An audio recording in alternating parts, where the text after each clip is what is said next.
Lord, may your presence, goodness, and mercy be with us all week. Amen. Amen. Ladies and gentlemen, are you ready? Girl, don't even get me started.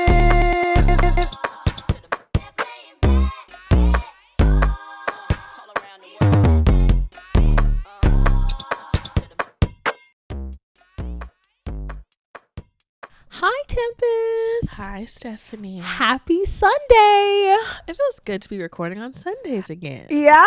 Yeah. Well, now we have time I know. because school's done. Thank the Lord. Thank God. I didn't think I could see the light at the end of the tunnel. Did you cry at the end of the year? No. I did. No. But the senior walk always gets me. I hear you, but no. And then, it was more emotional because I'm like, it's mine too. Well, we're under construction. Yeah, y'all are. My emotions aren't there. She said, get me out of here. It's packing boxes, labeling boxes. That's it. That's all I'm focused on right now. You're in go mode. Yeah. That's I fair. loved on my kids. I gave them lots of hugs and goodbyes, but I didn't really shed any tears. We had a fight on the last day, That's so fun. or an almost fight. I had one kid show up on the last day. One? Yeah. So you can't really fight unless you're going to fight yourself. But They'll find a way. okay, well, he did not. So that's good.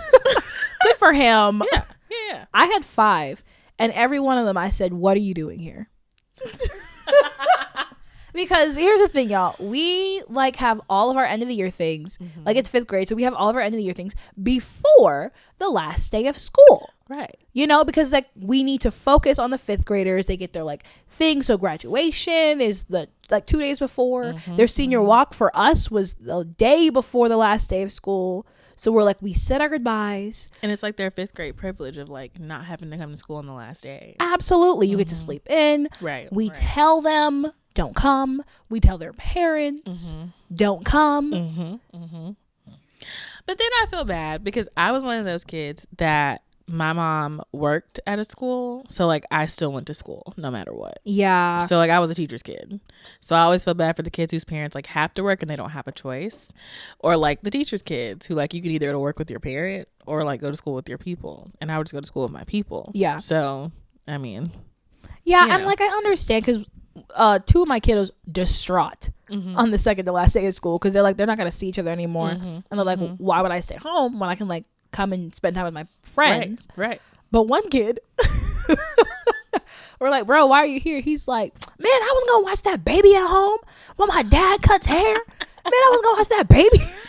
And then you have those friends who are no, I'm going to be stuck at home all summer. Yeah. I get one more day Yeah. to just be a kid and not have to be big brother, big sister. I'm Yeah. coming to school. So I get that. I felt it was just so funny the way he said it. Yeah. And he's and we were aren't you gonna have to watch them when you go home next week? He's nah, I'm in camp. So he had it all I planned know that's out. right. He told me that days before. He had told me the day. He was I'm coming tomorrow. He's I will be there. His avoidance levels are super high. I love that. 100. He's I'm not watching that child. He said, I'll see that baby before I go to sleep. And that's about it. That's all I'm going to give you. I'm not giving you nothing else. He said, whose issue is it that y'all decided to have more kids? Not mine. He said, this is not my baby, not my problem. Not my problem, poor thing. Not my monkey, not my circus. He's the one who almost got in the fight. Well, okay, so maybe he should have stayed home. I had to link arms with him and walk him to the bus. Oh, the other brother. kids, I just left them. Oh, brother, no. The other 2. Goodness. Anyways, shall we get into this episode Yes. this week? Okay, so let me read the standings and then we'll get into headliners. Okay. Woo! Sorry. Oh, exciting. Okay, this is great. You just scared the crap out of me. I'm so sorry. Okay, so in 15th place. Wow, that's crazy. Guess who it is? Connecticut. Yup. I knew it. They have 1 win on the season. Seattle's number 14. Phoenix is number 13. Toronto Tempo is number 12. LA Sparks are number 11. Portland Fire, number 10. Washington Mystics, number 9. Chicago Sky, number 8. So they had a significant drop. Dallas, number 7, so they rose. New York Liberty, number 6. Golden State, number 5. Minnesota Lynx, number 4. Indiana Fever, number 3. Vegas Aces, number 2. Ooh. And at the number 1 spot, you got my Atlanta Dream. I love that. That's why I screamed. Love that. Okay, that makes sense why you screamed. Yes, the number 1 spot. They have had 3 wins and 1 loss. Nice. So exciting. Go Atlanta. Right? So let's get into some of the top games for the week. Headliners. Hey, headliners. Ow, ow, ow. Headliners. Big wins. New trends. Where real talk begins. Headliners. Headliners. Hey, hey. Headliners. Do you want to go first? Sure. Okay, well, speaking of the lowest of the totem pole, I chose the Connecticut versus Seattle game. This was a good choice. I'm glad you did. It was a pretty good game, I'm not going to lie. The top performers for Connecticut was Charlize Lager-Walker. She had 16 points off the bench. Ain't she that girl from UCLA? She is a girl from UCLA. I hadn't even heard of her really before the draft. Me either. Good on her. Good for her. Aaliyah Edwards was the only starter that got double digits. She had 12 points, 4 rebounds, and 3 assists. We're going to chat about that. Give me a second. Okay. For Seattle, the top performer was Natisha Heidemann. She had 20 points and 5 assists. And then off the bench, Mackenzie Holmes had 18 points. Now, here is a concern for me. The Connecticut team, they have to figure out who their true starters are. Yeah. They had some starters with 2 points or less. They had some starters with 0 points. So, let me pull it up. Give me a second. You gotta be curious out here. Don't worry. Let's see. Hold on. And didn't Connecticut and Seattle play twice last week? Yeah, they did. Seattle won the second time. They did good in both games. So Haley Van Lith had 0 points and she was a starter. And then Anissa Morrow and Gianna Neepkins both scored 2 points and they were both starters. But Anissa Morrow she left the game pretty early, so something happened there. But and then Diamond Miller was a starter and she only got 2 points. Well, we had talked about this Connecticut team early on, saying like they don't have the stars. They don't. But then you have Reagan Beers. She scored 10 points off the bench. Nell Angloma scored 15 points off the bench. Dang. Kennedy Burke scored 15 points off the bench. Charlize Lager-Walker scored 16 points off the bench. So we have our bench players who are scoring more than our starters, and I think that needs to be looked at, right? Yeah. Something's happening there. I'm not sure. Their coach should have been fired last season. Honestly, yeah.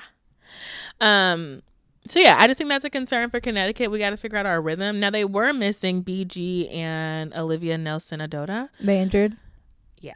So hopefully maybe that was part of the adjustments. That's fair. Sure. That's fair. I mean, BG is a huge presence on the inside. You have her out, all chaos breaks loose. And then Olivia Nelson is a key player too. Yeah. So I think having the both of them out probably affected them. But I don't know. I was just kind of looking forward to Haley Van Lith being a starter and seeing what she did with it, and Anissa Morrow being a starter to see what she did with it. Yeah. But it's kind of a letdown. And then as for Seattle, they're just a young team. Like they just have a lot of growing to do. Natisha Heidemann, though, I think this is her chance to show out. I feel like last season wasn't really her. She had too many stars on her team. She was on Minnesota, right? Yes. Yeah. I think she had too many stars on her team last year. She didn't get to shine. Yeah. But I think this season, we're going to see a different version of her. I mean, this Seattle team is all about, I mean, we've talked about it, second chances for these guards. Because in the other Connecticut-Seattle game, you had Zaya Cook get a career high, Flau'jae Johnson get a career high. I was living for the Zaya Cook of it. Oh, yeah. And Flau'jae. Flau'jae was doing her little pass and turns around. She's so funny. Now, there really wasn't a turning point for this game. I mean, in the beginning, Connecticut was leading. Let me make sure that's accurate. Yeah, in the quarter one, Connecticut was leading by like 6 points. But then after that, the last 3 quarters, they were scoring the same amount of points. Oh. So there really wasn't a turning point per se. But at the end, Kennedy Burks had a 3-point play with 2.8 seconds left in the game. And that's what sealed the deal for Connecticut. So, wait, so who won? Connecticut won that game. That was their first win. Oh. Oh. Yeah, that's why I picked it. And then Seattle came and got their get back. There we go. Got it. Mm-hmm. Oh, well, good for Connecticut. It was their one win. Yeah. And we will celebrate it. Yes, we will. Yes, we will. Good for Connecticut. Mm-hmm. Okay, Kennedy Burke. Love that for her. Mm-hmm. But they were both missing heavy hitters. Dom is out, Ezzy's out for Seattle, and then Olivia Nelson, Adota, and then BG is out for Connecticut. So I think that played a role. But like I said, or like you said, they played them again, and then Seattle won. So, but I just think both teams are really young and they're just developing, and they don't really have like the big star power like some of the other teams have. So yeah, both of these teams, I mean, it's low key. I feel so bad for them. It's battle of the bottom teams. yeah, pretty much. Pretty much. But they are missing key players, so that's fair. But good on Connecticut to get that win. Mm-hmm. All right, my game is the Atlanta versus Dallas game. They played on Friday. Look, it was a good game. It was. I said in my recap, like, the score wasn't reflective of like how close of a game it was. Yeah. If you look at the score, then you think, oh gosh, here we go again. But when you watch the game itself or highlights, you're like, oh wait, it wasn't that bad. No, yeah. So Atlanta won 86-69, but like it was a good game. Top performers on the Dallas side, Awakuir. Mm-hmm. She got 12 points in the third quarter. She had 16 off the bench in total. Nice. Homegirl's a big. She's shooting from the 3. She's like battling on the inside. She's having like quick backdoor cuts to the basket. She just really like turned up out of nowhere too. Where is she from? Because people were really excited that she was coming back to Dallas. Let me see. Let's check. Because I know, like you said, she's coming back. She wasn't playing last season, but she is from, I know she's African. She's actually from Finland, but she's African. You know, she's African. Yeah, she's from Finland. She was drafted in 2021. Okay. She was the number 2 overall pick. Okay. In 2021. Okay. Whoa, and then she left. Where did she go? I don't know. It says contract suspended by the Wings for full season, personal decision. So she left in 2024. Wow, this is like a mystery. Interesting. Right, but she's 6'6". Yeah. So she's out here. She's 6'6". She's shooting from the 3. She's 168 pounds. She's a tiny little thing. She's tiny. But that's why it was even more impressive that she was like able to battle like that in the paint. And that's also why she's quick. She's able to cut really quickly. So she like really reintroduced herself to the WNBA really well. I know people were excited for her return, so I literally didn't know where she came. Like where was she coming back from? I didn't know. So I guess she's been in Finland this whole time, probably playing in Europe. Maybe. Okay. But welcome back, Awakuir. She killed that mess. Glad to have you. And then on the Atlanta side, it was your girl, Ryan Howard. put up 25. First of all, her first game back. Right. Since the last time they played Dallas. Right. When they rudely gave her a concussion. But first game back, she gets 25 points, 8 assists, 4 steals. I love watching her play. She's that girl. Let me tell you, they missed her. I mean, just we need her. Leash said, "Wait till I got my shooter back." She wasn't playing. She was so serious. I just hate she had to come back at this game. I know. I'm so sorry. Biggest concern was turnovers. There were a ton of turnovers on both sides. It really just was not cute for either one of them. Okay. I mean, Dallas had 14 turnovers. Atlanta had 17 turnovers. Wow. Like it was. That's a lot. Yeah, they both had a lot of turnovers. It just kind of got messy in there. So that's definitely the biggest concern for both teams. In terms of turning point, the teams were pretty close at the end of the third. Dallas had actually just gotten the lead back for the first time the whole game. And then Atlanta goes on a 16-1 run. But it's something about Atlanta in the fourth quarter. They just like turn up. I don't know what it is. It's kind of scary. I don't know what Carl says to them. I want to know what he says. Right? Let's put a mic on him. Can we mic up Carl? I want to know. Because the thing is, last season, I remember he didn't even say that much. Exactly. They would just stand around during he's talking this season. Right. There's the difference. They're like in there. They're looking. So I'm like, okay, there's a plan. Okay. let's get him mic'd up next game. I need to know. I want to see some. So it was honestly, really, it was the defense. They really got strong with the defense, Nice. stopped any of Dallas's momentum, and just really turned it around. Wow. Star check, Angel Reese. She completely turned it around this game. Last week we talked about how she was really struggling. This week she was confident. She had great defense. She was very strong in the paint, shot 60-something% from the field. Nice. Okay, Angel. She did a much better job. She got 15 points and 9 rebounds. And I fear she's just going to get better because she's adjusting. Yes. Right? Absolutely. She really did what she needed to do for the team. Okay. And then Paige did not have her best night. Got 7 points. She shot 23% from the field. Made 3 out of 13. That's low for her. Yeah, it was pretty bad. And then 17% from the 3. That's really low for her. She was still playmaking. She had 7 assists. But yeah, it wasn't her best game. Honestly, all of Dallas's guards struggled. Aside from Odyssey Sims, all of them were held to below 10 points. Wow. Okay. Yeah. So biggest takeaways, Dallas just really has to figure out how to keep their guards involved when you've got a team that really prides themselves on defense. Yeah. I mean, we saw when they played Indiana that defense just wasn't an issue. Right. So they were able to put up so many points. But now we have a team that really turns the defense on. Yeah. So there's that. And then takeaway from Atlanta, defense wins games. So it was a great game for both teams, but Atlanta really they got started from the beginning. I love that. We talked about that last time. Exactly. Yeah. So it was really listen great. to the podcast. Did y'all? Jordan?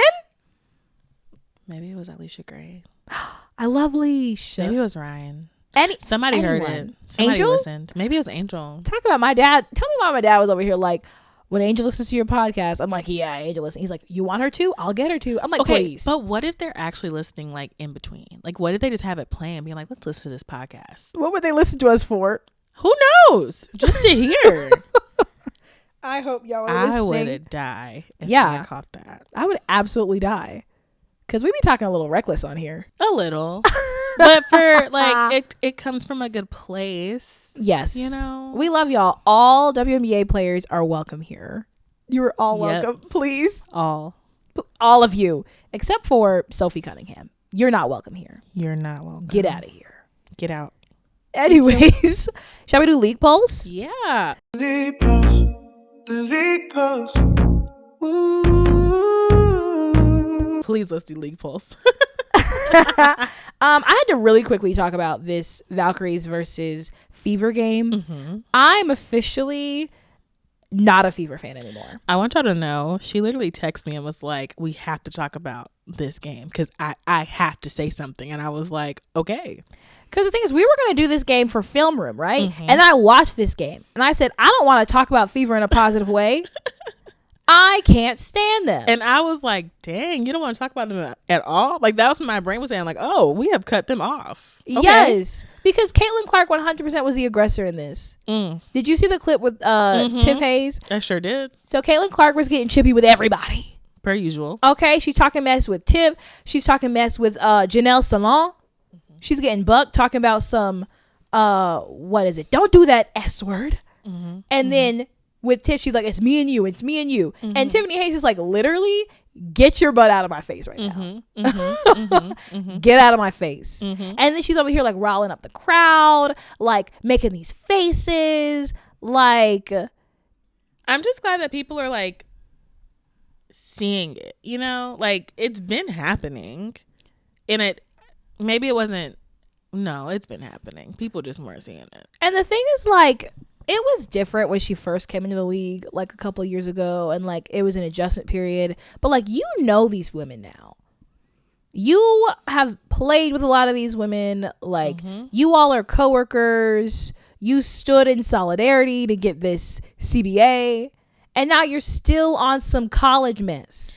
It's just I don't even mind when players get had the little quirky arguments and the playing and everything, but hers just feels different. I don't know. I don't know. It's just something different about how she's talking to the other players and I don't know. Maybe that's my thing. Her alter ego comes out. We need a name for it. Ooh, let me think of something. Okay. When you think of it, let us know. But like her alter ego comes out and she like I feel like manufactures drama and then it gets everybody mad. And also I saw what you meant with the Aaliyah Boston stuff. Talk to me. Because Leticia Mihir, her former teammate, they played together at South Carolina. Leticia was upset with Aaliyah Boston, talking about she keeps doing this and all this. She keeps going. And I was like, that's your, like, y'all were friends. And there's a video of Leticia Mihir, Raven Johnson, and Bree Hall. But where's Aaliyah Boston? So I don't know if she just wasn't in that video, if it was intentional or not, but her absence was noted. And there was no banter that was in a cute way between the two of them. I'm telling you, I like her during Unrivaled, and then when she gets back with her team, I'm not a fan anymore. It just really seems like they've got turbulent players that like create an atmosphere for this fever team that is manufactured. Which is why a lot of people were really concerned about Raven Johnson being drafted to this team. I'm still concerned. I am too. Like I just, I got feels, but I'm trying to ride the wave to see how it goes. Because she's amazing and she's personable, but I also saw a little bit of it. Like, I mean, she's got fire. Have your fire. Like, be that girl. But also, like, I heard her just be like, that's not a foul. And, like, what the rest of their team was doing. Caitlin Clark 100% should have got a technical foul the way she was going off on those refs. Especially considering Paige Becker's got a tech. Yeah. In the Dallas versus Atlanta game, which she did not deserve. Right. She gets a tech for clapping. Caitlin Clark which is out happened here. last season, too. That's so She stupid. got a tech for clapping. That's so dumb. Yeah. Caitlin Clark is out here yelling at the refs. Maybe it's something with the culture that team is creating, because I do agree with you. A lot of the players are like that. And it's like, are y'all okay? Why is it, this isn't cool. And I don't think it's a good look for the team. No. Overall. So. And it makes sense that that kind of behavior attracts a certain kind of fan. It does. It absolutely does. And I'm not a fan. But otherwise, this like little Minnesota Chicago battle seems like it might be, like produce a little rivalry. Okay. So they've like, played each other twice. Chicago won the first time, Minnesota won the second time, but like it's a good little battle in there. I like that. Good on LA for winning twice this week. Good for them. But it looks like, we're still, like we were saying last week, in that time where teams are kind of showing what they're made of. Except for the Mercury. They're failing. They are struggling right now. And I'm okay with it. Okay. I don't like them people. I don't like none of the people on that team. That is so funny. Alyssa Thomas, I never want anything good for her. And if you want to know why, go listen to some of our previous episodes, because I really... Alyssa Thomas, you will never find a fan in me here. I don't care how cute you are. Okay. You will never find a fan in me here. Okay. I will say Portland Fire is putting on like some good games. If you have not been watching this new team, go watch one of their games. I like how they play. They play with literal fire, like literal, like watching their games. I'm like, dang, this is it. Okay. Whoa. And they play fast. I gotta watch them. Speedy. And they have, their fans are on fire. Like, sorry, but they are like, yeah. So it seems like these new teams have developed a good fan base. I think they really have. I feel like the Portland fan base is really, really hype. Like all their plays, they're like jumping out of their seats, like the entire space. Okay. And then I feel like the Toronto Tempo also is building up a good crowd as well. But something about those Portland Fire games, I've been tuning in lately. I'm like, oh, okay. Let me tap in. The fire. There we go. Camp Rock reference. Which I almost went on a tangent. Let me keep going. All right. Anything else with what's anything going on in the league? The teams are keeping us on our toes for sure. A lot of back and forth, and I'm okay with that. Yeah. So. I mean, you just honestly never know what you're going to get. Like, I have literally no idea. And also, girl, I am really trying to care about a lot of these other teams. Okay. I am too. And I am struggling. Okay. Like, I can't find it. I'm really glad that I watched the game that we were talking about today because it really, like, I couldn't do it with that Chicago game. And let me tell you, honestly, some of the games are hard to watch because these colors, they're messing with my eyes. Okay. I wear glasses. All yes, right. you do. Right? But also, like, whose game was it where I was like, I can't watch this whole game? Was it the Golden State versus New York game? Yes. Yep. I couldn't watch it. Like, the colors, the contrast, I can't do it. They were very bright colors. These new jerseys, too, like, no. And then it's messing with me. Whatever happened to just regular, like, what is it, like that tan flooring? I liked it. Because why are we doing all these colors? It's too much. Also, I hate a gray floor. It looks ugly. Yeah. It looks sad. It does. The colors are messing with me. So some of these games, I can't even watch it full out. Like, that's the one thing that I need the WNBA to improve on is just some of these floorings. Yeah. And color. Yeah. It's too much. It's overstimulating. Very overstimulating. Especially for people with glasses. I got astigmatism. Right? Like, come on now. Let's do better. Let's do better. Let's do better. I'm gonna start saying it. It feels good, doesn't it? Yeah. I know. I'm gonna start saying it. I know. All right, let's get into our next segment, the film room. Yeah. So this week we are talking about the LA Sparks versus Las Vegas Aces. And this was a good game.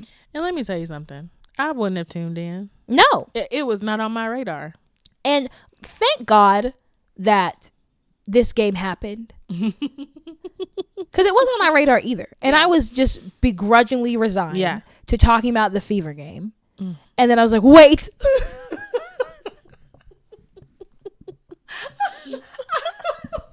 I was like, wait a minute. It looks like we're going to have a good game. So I quickly tuned in. She was literally texting me with updates on, okay, wait, no, this game is getting good. Okay, wait, no. Yes, we're talking about this game. Like, mind you, it serious was business. 10 o'clock last night. It's 10 p.m. I'm like tired. I'm like, I don't have anything else in me to care about any of these other games. I don't care about these other teams. But then I saw an upset. Right. We're tuning in. There we go. So let's talk about it. And my recap is long. Okay. Yes, ma'am. Because I watched this game last night / today. I watched it on 1.25 speed. Okay. I think I'm going to watch all the games like that. It does. Honestly, smart.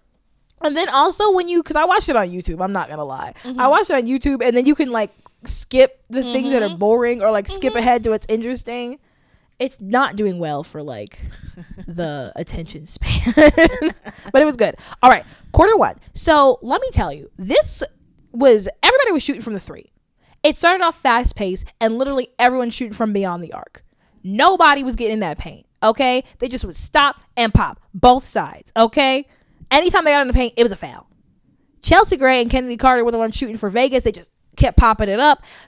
Kelsey Plum and Ray Burrell for LA. But then Cameron Brink, she said, I'm going to be a little aggressive in here, and was pulling down the rebounds for him. Asia was good, but she was quiet. It was back and forth. They're shooting. They end this first quarter 32-30 LA. Quarter two, LA gets a break because Asia Wilson and Alyssa Smith, they're like, let me send them to the bench real quick. So they start getting to the paint a little bit, getting more comfortable. And then by the time Asia Wilson and Alyssa Smith got back in, they were doing a really good job of their inside-outside kind of thing. Kelsey Plum. Kelsey Plum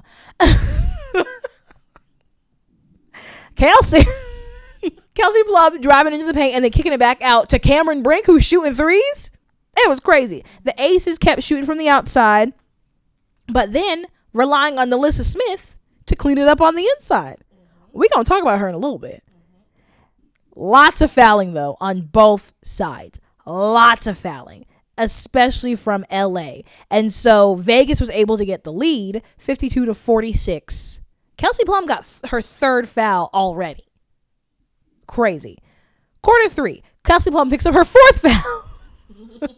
Immediately. But the Aces were struggling to, make their shots, but they stayed hungry. Alyssa Smith again cleaned it up. They had one play where they missed 4 times and got the ball back 4 times. Rebounding, man, it keeps the game alive. And then you know who finally scored on that exchange? Alyssa Smith shooting from the 3. Crazy. LA was down by 8, but then they go on a 10-0 run to take back the lead because of Kelsey Plum and Cameron Brink. They were everywhere. this game. Running a nice little 2-man, shooting from the 3, driving it. It was Cameron Brink just snatching everything off the offensive glass. It was great. But Asia Wilson, she said, "Hello, it's me." Woke up. She said, "Oh no, I gotta get back in this game." She gets a 3-pointer. She starts battling back inside. Vegas cuts LA off and said, y'all ain't gonna take us for a ride. Cameron Brink also gets into some foul trouble, which stops their progress as well. This ends 73-72 Vegas because Erica Wheeler, no. LA. 73-72 LA because Erica Wheeler hit a nice little 3-pointer to finish out the quarter. Or maybe it was Vegas. I wrote 73-72 Vegas. Maybe it was that. I don't know. Quarter 4. This just was going back and forth. LA builds off of the momentum from the end of that quarter, and they take a quick lead. And again, Cameron Brink, Kelsey Plum, and Erica Wheeler every once in a while just hitting a little 3-pointer real quick. They were turning up. They quickly get like a 5-6 point lead, but then Cameron Brink fouls out with 7.5 minutes left. My God, tragic. That's a lot of time, and she was their number 2 scorer. So the other ones were like, well, I guess we're going to have to step up. They don't for a while because Vegas goes on a little bit of a run. They had some good defensive stops because no one's scooping up the rebounds on the inside. And then they get aggressive in the paint because the size is no longer there. And every time they get into the paint, they get fouled. So they take a little bit of a lead. No, sorry. They bring it back within 1. Cut that lead down, bring it back within 1. But then Ray Burrell stops the bleeding. She shoots a 3-pointer. She was struggling all night. She shoots a 3. Makes it. And then they're both going back and forth. They're just going back and forth the rest of the quarter. It's tied with 1:25 left. But then Erica Wheeler shoots a clutch 3-pointer to give them a 3-point advantage. Defense gives LA back the ball. They go down. Kelsey Plum is too fast. They foul her. But that was a foul they had to give. They run another play. They're going to see what they're doing. Mind you, it's 40 seconds left at this point. 40 seconds left. They're going to see what they do. Kelsey Plum drives into the paint, kicks it out to Derek Hamby, who goes up. Offensive foul? Jewel Lloyd is on the floor. What's happening? But Lynn Roberts, the coach of LA, said, not in my house. Not today. Calls the challenge. It comes back and turns out to be a defensive foul because Jewel Lloyd had her feet in the restricted area. And she was still moving. So it wasn't even a charge. Please, get out of here. So instead of it going the other way, De'Erica Hamby gets foul shots. Nice. She makes them, and now it is a 2-possession game. Vegas has the ball. It's 30 seconds left. Kennedy Carter gets fouled. She makes one of them. She misses the other. LA pulls it back down. They foul them again. Kelsey Plum makes her free throws. Now it's 101-95. The lead is big.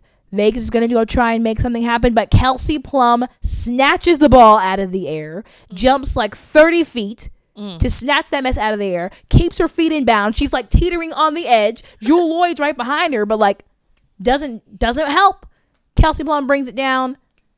Game's over. It was a heck of a fourth. I love that. It was a heck of a game. Yeah. And I think it makes it even better because Kelsey used to play with the Aces. Oh, yeah. So I love seeing her play against them. I know, right? And also going so hard. And the combo of her and Cameron Brink together, it's nice. I like it. Cameron Brink said, I took a year off. What's that one little sound? I took a year off to like let y'all catch up or something like that. You know what I'm talking about?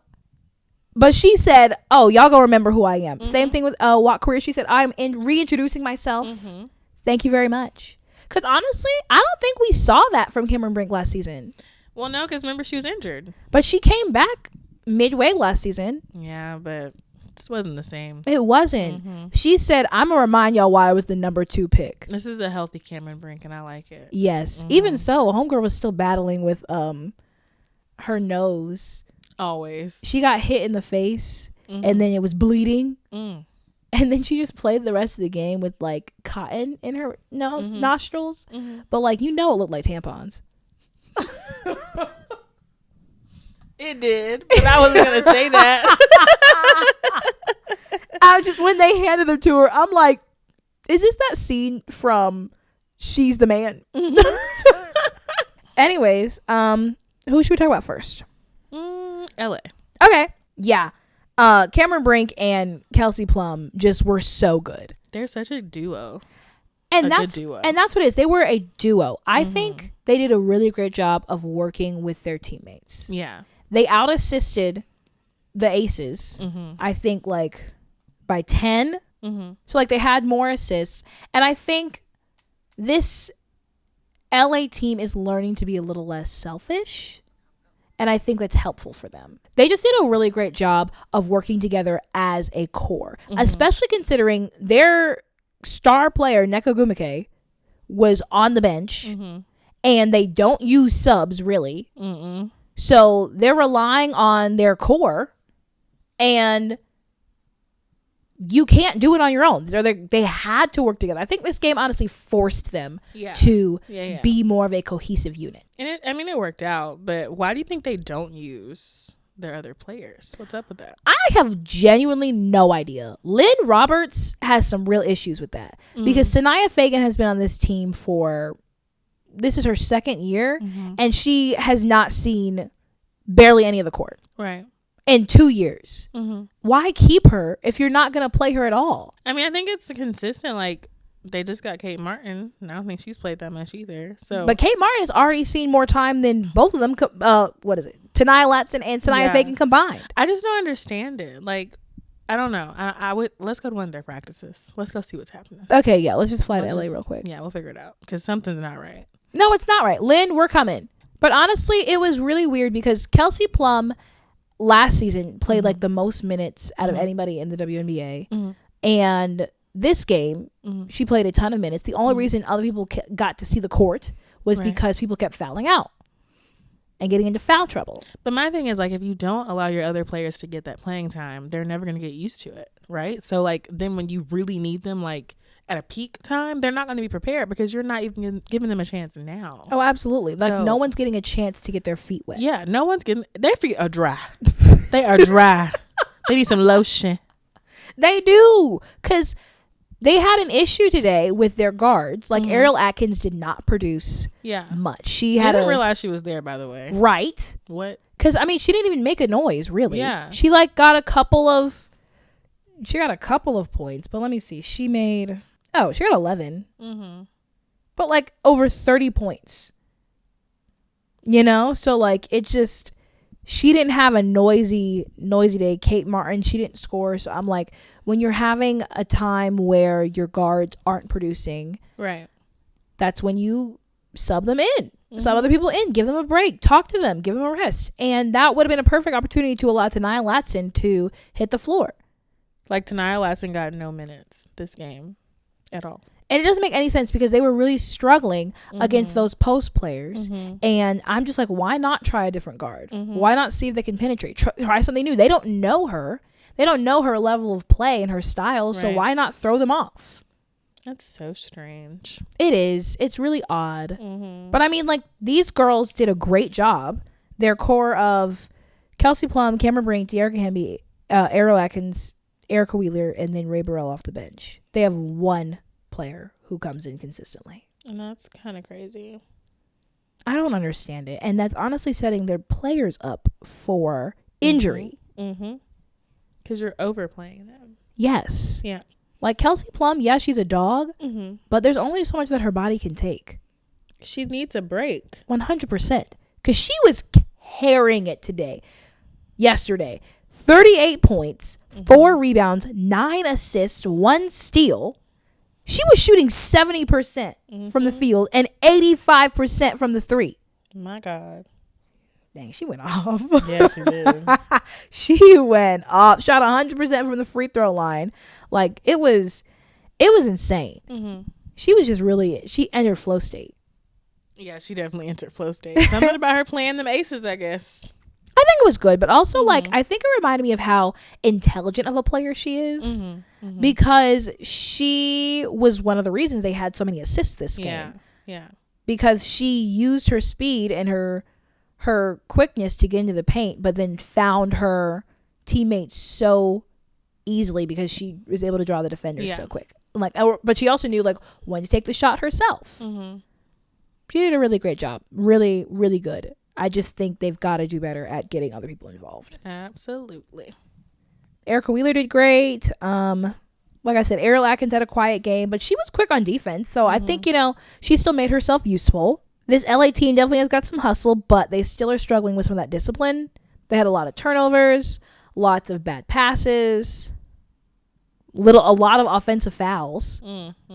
So, I mean, I think that's still showing like some of their inexperience playing together as a team. Cameron Brink, she had a lot of those. I mean, she fouled out. And so I think that's just like showing she really hasn't played that much. She's just such a passionate player too. Yeah. She gets caught up. I mean, yeah, the block queen. You go in for a block and you get called for an offensive foul. There's always a clip of her where she does like a block and she's so excited about it, but then something happens afterward and the team is like, whoa, you're celebrating too early. I saw that with Raven Johnson. These young players. They just get so excited. They do. I love it. I mean, hey, you want to be excited, but then it's a job. But yeah, LA did great. It was really awesome to see this. This was their second win this week. So, could this be turning of the tide? Nah, we'll see. I just don't think you can have a long-term, like you can have long-term success without using your bench players. So I hope they find success. I hope they prove me wrong. But if you're still not doing the same thing and it got you nowhere last season, and this is pretty much the same team, minus Erica Wheeler and Ariel Atkins. Anyways, Vegas. Jackie Young, scoreless again. My God. She didn't even play a majority of that fourth quarter. She only played 19 minutes in total. Yeah. So. And you know why? I think. The theory. You just cannot get away with being so diabolical as to dating your teammate's ex, who you know has been on again, off again. Especially when said teammates dropping 22 points in the game. Let's talk about her. Nalissa Smith. She almost had a double-double. She was good. Yeah. Like, yes, she got 22 points, but like it also doesn't even begin to show how impactful she was on this team. Vegas has definitely like showed her what her role is and like forced her to step up into that role. She has. And I think that she's literally doing it. But like I told you, we needed that in Dallas, but it just wasn't happening. The minute she got to Vegas, that girl stepped up. Oh, 100%. And the thing is, she's doing so without fouling. She had one personal foul. That's amazing. And beforehand, that was one of her biggest issues. Yeah, for sure. So now she's able to be a highly effective player without fouling. And then she's the one drawing the fouls. She kept the ball alive multiple times for this Vegas team. She scored more than Chelsea Gray. I mean, she literally was the difference maker. Yeah, yes, sure. Asia Wilson got going later, but Nalissa Smith was consistent the entire game. Yeah.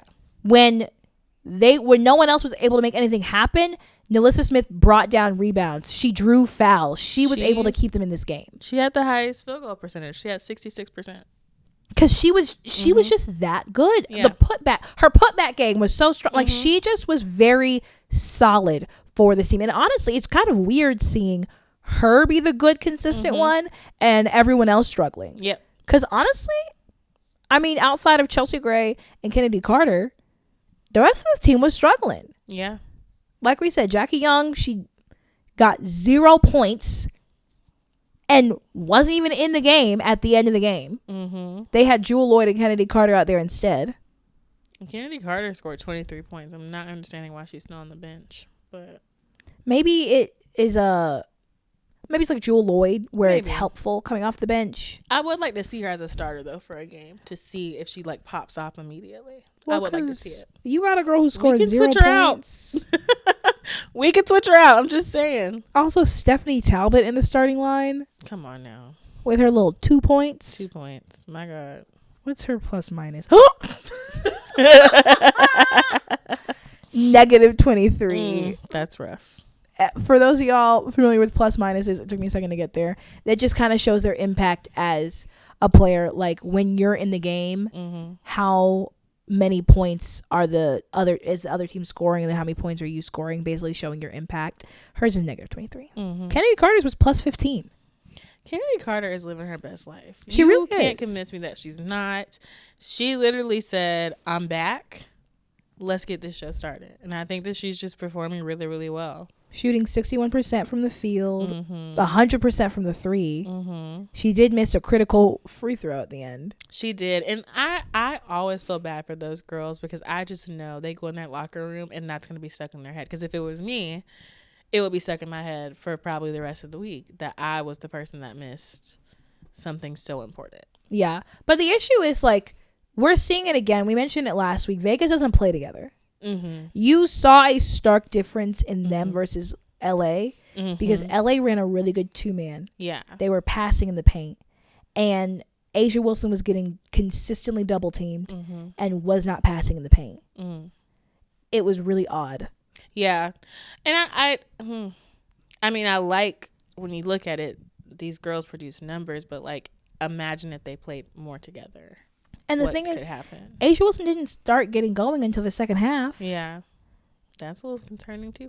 It is. And so, like, we saw against Atlanta when you've got really good defense and how it's going to disrupt your team. And we see how it impacts them, that now, there's another post player who's really dominant on the inside, who's not going to let me just body my way through, you know? Right. And then what does it mean when the shots aren't falling from the perimeter? Even though, I mean, a lot of them were for... But eventually they got cold shooting from beyond the arc. Yeah. And they couldn't recoup it. It just wasn't...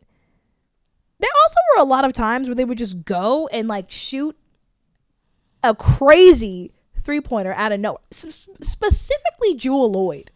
She always does that though. It was dumb. Yeah. I'm like, you have all the time in the world and you're just gonna stop when you have no room, chuck it up from the side like you're doing a buzzer beater. Ma'am, you have 24 seconds of the shot clock. It's the thing with her. I think that she thinks the shot clock is moving faster than what it is, and she's like, I gotta get there, I gotta do it. We're like, ma'am, you have time. Slow down, buddy. Not slow down, but you know, like, oof. Yeah. Give her at least a second. That's why she's not starting. That's concerning. You're right. That's why Stephanie Talbot is there. Also, just a side thing, and this is just completely and 100% my bias. Yeah. I get Stephanie Talbot and Isabella Borlase from Atlanta confused. I'm not gonna lie. I don't even know what Stephanie Talbot looks like. I wouldn't recognize her in the lineup. Okay. They're just like, both of them are like low-key the token white girl on their team. Does this Vegas team have any other white girls? No. Yeah. So like both the token white girl and like they do favor each other a little bit. That's fair. I just keep getting them confused in my head. Like I kept calling Isabel Borlase Stephanie Talbot. And Stephanie Talbot, I was like, Isabel Borlase. That sucks. It's not good. Sorry, Stephanie. I should really remember that. Because your name is Stephanie. You call her Stephanie. That used to haunt me. But no, yeah. Also, this Vegas team continued to have a lot of little mistakes. They still had the bad passes. Lots of turnovers on that regard. That's that teamwork right there. I don't know. I mean, this is how they started off last season. Yeah. And they came back to win. But I would like to think they can't recover from this. Allegedly. But no, it is very odd. And I think like maybe in the beginning, Becky like lets them try to figure it out on their own, figure it out themselves. But it's just definitely weird seeing a lot of seasoned veterans play like this. Especially Jackie Young. What is going on with her? We're gonna have to fly out there too. We're coming to y'all's practice next. Let's do a tour. I don't really want to go. Okay, well I do. So come on. Okay, I just don't like Jackie. That's so fair. Just breaking girl code. 100%, and that's why the tides are turning. Yes, it is. Legit. Until this is like that curse from Holes. Until you say sorry. Until you go up the mountain and it ain't changing. Exactly. All right. Anything else about these two teams? No, that was a fun game to watch. I really enjoyed it. Shout out to Melissa Smith. I'm so proud of her. Mm-hmm. And here's the thing. I said that she's really pretty in person. Now every time I see her, I keep getting struck by how young she looks. Yeah. She's so young. Mm-hmm. But also, I think she's only like a couple years younger than I am. I just love her hair. She's got great hair. I love her hair. Great hair. Mm-hmm. Literally so cute. Love it. All right. Let's do Culture Corner. What's going on with all these waves? Deep sigh. Because I'm sick of it. I am sick of it. And let me tell you something. It's our black girls. You're right. The one Yep. that got me was Suge Sutton. Bothered me really bad. And Haley Jones too. Because, like, Haley Jones is a hard worker. Mm-hmm. Suge Sutton was a starter. Right. Aubrey Griffin is not surprising, but it's still unfortunate. Yeah, Aubrey Griffin's not surprising. I mean, she was with Minnesota, but she was still trying to get through her injury. And then New York picked her up. Yeah. But I don't know. I don't think she's completely healthy, maybe. And she That was could one be of a the part. last to be Mhm. drafted. Yeah, for sure. And she also didn't finish fully playing at UConn because of her injury, too. So I think that probably played a factor. But Suge Sutton and Haley Jones, I was hurt. Because Haley has been through a journey. Both of them were cut from the Fire. Yeah. Mm-hmm. People were very People on upset. Twitter were not happy about that. Yeah. They were saying They they were really like instrumental in helping Mhm. like this fan base Mm-hmm. I don't know, come together. Yeah. I mean, with Haley Jones, you know, she was with Atlanta and then she went to Dallas. And I feel like Dallas, she got kind of comfy and she was doing pretty well. And so moving her here, I'm like, okay, I'm trusting y'all. And then this happens. Like, what are we doing? I think it's really frustrating when you take people from their teams Mm-hmm. and cut them. She was building such good chemistry in Dallas with like Paige and all of them. And it was like she was finding her spark again. And then for her to get pulled, I'm like, all right, okay. And then this happens and it's just like, you could have left her where she was. Yes. That's all three I'm of them. saying. All three of them were taken from Because their teams. Suge was with the Mystics, right? Yes. Yeah. Chosen in the expansion draft Yeah. and then cut her. Leave them where they're at. That's all I have to say. But you know what they've been saying about this Portland team? Talk to me.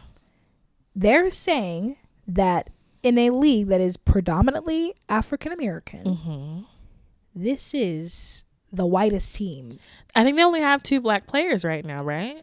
They said 80% of them are white. Let's check. Mm-hmm. And now they're cutting more black players. Mm-hmm. They have 3 black girls. Okay, 3. Nice. I don't know who this Tasia Ablock is. It sounds European. I know one girl is from UConn, Sarah. Sarah Williams, yeah. And I forget who the other 2 are.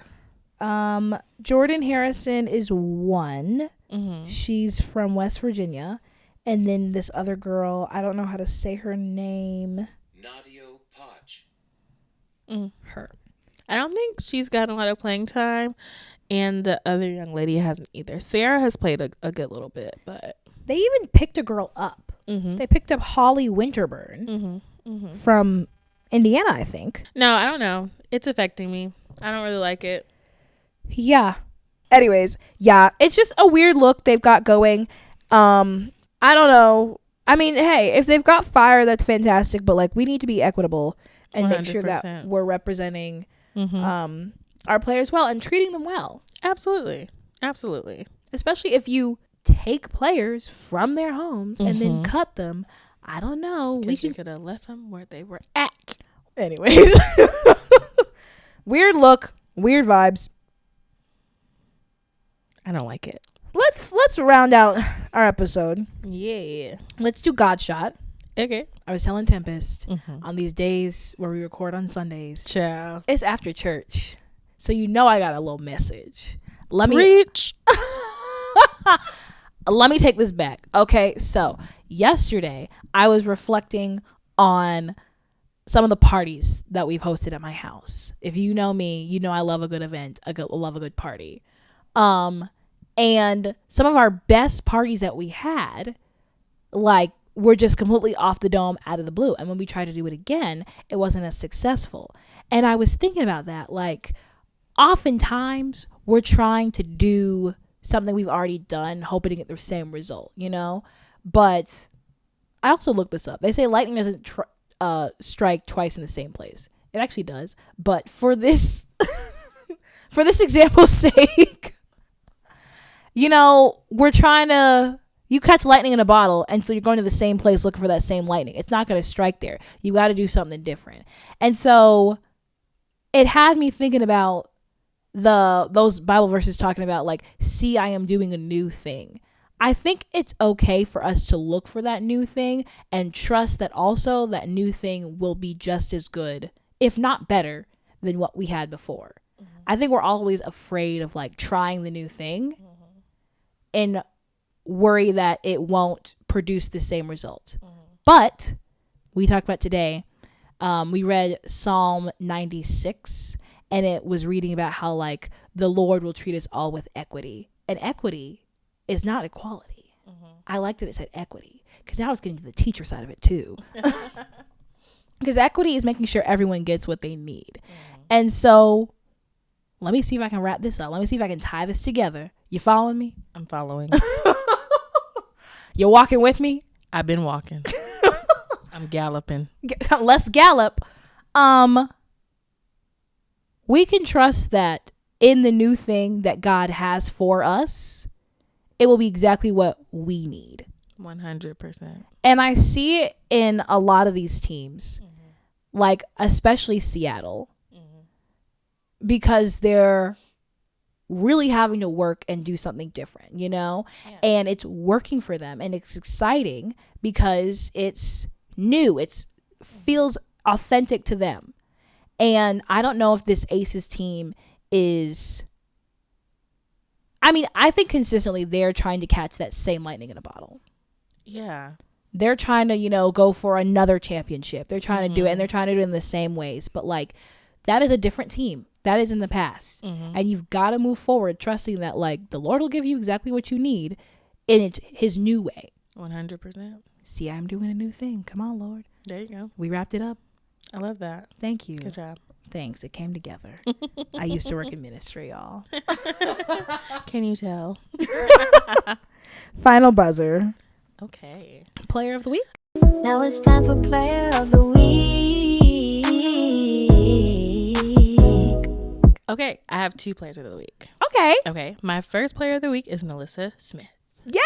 Because our girl is doing it. She is showing out. She is producing. I feel like she adjusted really well to the Aces, and I mean, every game she's doing pretty well. She is. My second player of the week is Bridget Carlton. There we go. Okay. I almost said Charlotte. What? Bridget Carlton. Like I said, I have been tuning into some of the Portland Fire games. Yeah. And she is a whippersnapper. Okay. She's not only like making plays, but she's stepping in and doing what the team needs. She doesn't play selfishly. Good. To me. It seems like she's literally just, when she gets in there, she's doing whatever needs to be done for the team. And I really like that watching her play. Well, they spent $1 million on her, so 100%. And so far, the last couple of games they've played, she's hit double digits, so she's definitely contributing, right? But overall, she gives that wow factor during the games too, and you'd be like, "Whoa, okay, that was fast. What happened?" You have to like rewind some of her plays because she's moving so swiftly. I'm glad that her team like saw the value in her. 100%, they did. And I think it was a smart move. So I love it. See, I am doing a new thing. Hallelujah. My joy of the week is for Zaya Cook and Flage. Yeah. On them getting their career highs. Nice. I'm always happy when Flage has success. She is such an authentic individual that is also just so full of joy. Yeah. And you just can't help but root for her. And so like her first few games, they were okay, but it seemed like she's finally getting comfortable. She got 17 points. Nice. And then Zaya Cook, she is just like Alicia Gray in that we knew she was good. She just needed a chance. There you go. The issue was she was with LA. There you go. Which now they're actually about to make me really mad. She was with LA. She was forgotten. She was tossed to the side. And now she's here scoring 25 points. Doing a new thing. Off the bench. Yeah. So yeah. I'm really happy for her. That she gets to shine, and even Lexi Brown didn't do well in this one. but she's getting a chance to. So it's really exciting to see these girls thrive in a different setting.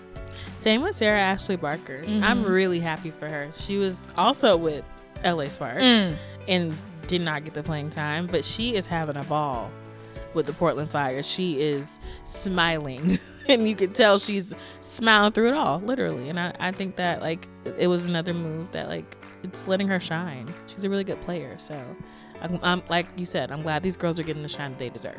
Yeah, it's always really sweet to like get to see that opportunity. Yeah, for sure. Yay. All right.